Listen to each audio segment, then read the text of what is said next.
Hello, good evening guys. Ituturo ko sa inyo paano ba gumamit ng pressure cooker. So, ito ang takip ng pressure cooker guys. Ito. Tapos, ilagay na natin ang kanyang rubber. Ayan. Ayan. Isiksik nyo dyan. Isiksik nyo dyan sa gilid. Ayan. Kailangan nakalock yan guys. O, nakalock siya dito. Sa lahat ng sides, nakalock. So, ay nakalock na guys. Isarado na natin. So, ayan, maglalaga ako ng munggo. So, isara na natin. Hanapin mo yung ngipin-ngipin niya. Tapos, ilak mo siyang ganon. Ayan, tumunog.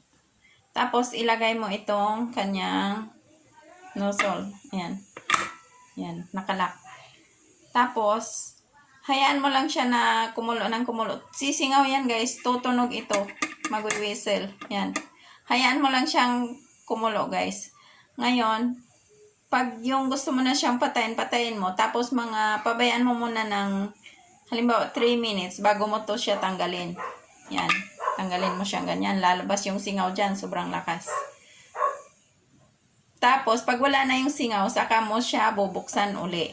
Yan. Huwag mong pwersahin guys kung matigas pa kasi sasabog yan sa mukha mo.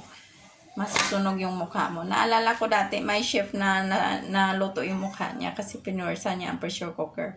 So, kapag di pa kayang buksan guys, huwag niyong buksan. Pag kaya na, yan, pwede na iangat na gano'n. Oh.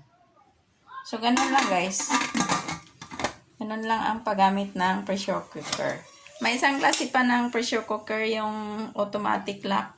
Sa sunod na natin pakita. Ito ang manual na pressure cooker. Thank you so much guys for watching.